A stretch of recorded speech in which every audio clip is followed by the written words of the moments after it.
If you guys are looking for cheap and reliable coins over FC25, then please look no further than FIFAcoin.com. They can have some of the most competitive prices over the course of FC25. They're quick, they're reliable, and don't forget to use my code Martin for that extra 5% discount. Link will be in the description.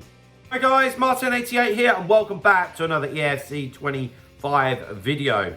At the time of recording, we're in the middle of the first foot champs. Everything's getting very competitive. People are trying to start to find their feet, some more successfully than others. So we're keeping the tactics coming thick and fast. And one of the formations that people have been having a decent bit of success with is one of my old friends. And I don't like to call old friends because I still want to get my teeth into using this one again properly. It's the 4-3-1-2. There's a pro player that I'm quite friendly with who's using this formation at the moment, and it's one that I've loved. I'd say for FIFA 22 and 23, I used this for the whole year. Yeah, and I used it partly last year. I haven't used it loads this year, but it's still one I'd be more than happy to use. So without further ado, let's get into it and have a little look. So 4-3-1-2 is obviously quite narrow, yeah. But to be honest, this year we are going through the middle a lot more. Yeah, it's the through balls, those speed boosts. Can we get the ball into the striker nice and quick? Turn, speed boost, you're in, 1-2, bit of R1 dribbling, all that good stuff, you know. Or get in and around the box, and can you get off a finesse shot or something like that?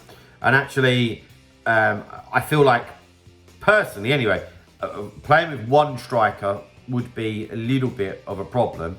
Obviously, unless you've got wingers coming in from the sides, even side forwards and stuff like that. However, with the 4-3-1-2, two strikers with a cam behind is dangerous. Really, really dangerous. And that's, of course, what this offers. There's not loads of width, but if you're okay at triggering runs, you can use those fullbacks just to give you that little bit of width if you need it, right? So build up style. I've got on short passing. But I've got to be honest, I like all of them.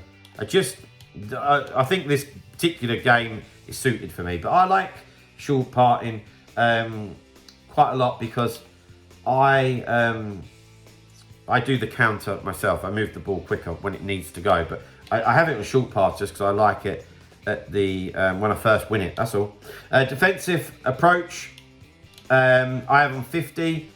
I would like to up that if I had a better team.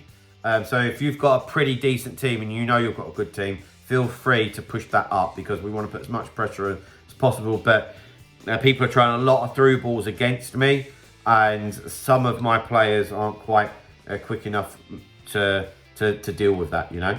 Right, into the player roles. So I've got Ake and Militao both on defender and defend. Militao's not even on full chemistry yet, but he's so much better than the rest of my defenders. It's unreal. The fullbacks are on fullback and balanced.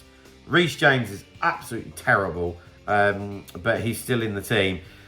I'm quite good at triggering runs, and so James and Udogie will push up slightly.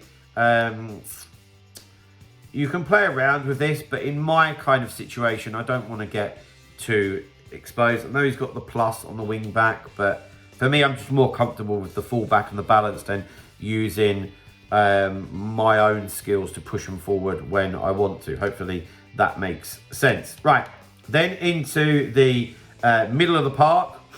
Ideally, depends what kind of person you are, but you would, in this type of situation here, like an Odegaard would, I like having a left-footed player there.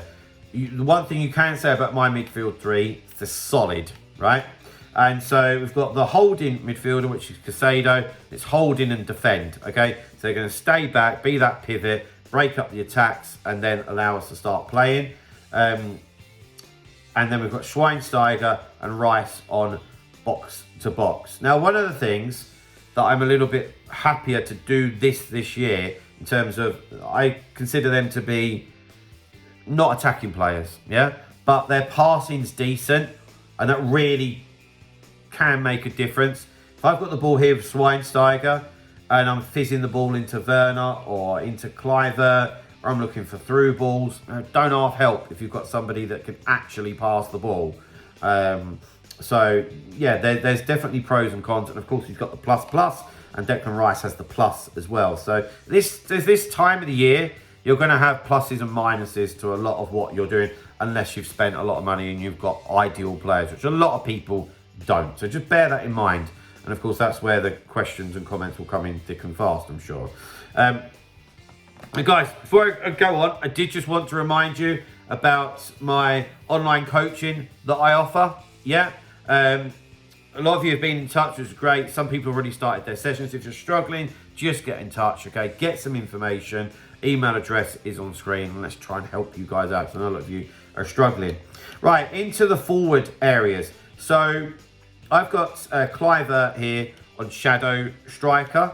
I could have him on Playmaker, but I really want him to just stay put, okay? Because I want to be able to get the ball into his feet, him turn, and look, Jesus, Werner, who's gone? Yeah, and play those balls, those little through balls, maybe an over the top. If you can have somebody with greater quality on the ball than like what I've got here, although I've evoed him and he's coming along nicely, especially somebody that could really pinpoint a ball. I have got Messi, but it just doesn't fit chemistry-wise, but his pass is fantastic, you know. And also, he won't then interfere with the three midfielders. They've got it sorted. He's not going to win tackles. I don't want him anywhere near it, okay? And it's also your out ball, yeah? So if you've got the back four, the three midfielders behind the ball, Cliver's your guy to go to hit him, yeah? It's because if the other team's playing with CDMs, they will be covering your front two. So having that cam there will break that up nicely. And then in attack, this is what I do. I do like Werner as a cheap option. And I have him on Poacher to focus on making the runs in behind. And I have Jesus on Advanced Forward because he's got the plus. And to be honest, I don't actually notice too much between the two. Don't know if that's an unpopular opinion or not, but both of the guys work well for me. So yeah, I'm quite happy with that, if I'm being honest. So guys, there we go. There's the 4-3-1-2 custom tactics and player roles. I think a lot of you would enjoy that formation. If it helps you out in some way, then please drop a like. Subscribe to the channel if you haven't already. I'll see you guys very, very soon. See you later, guys. Bye-bye.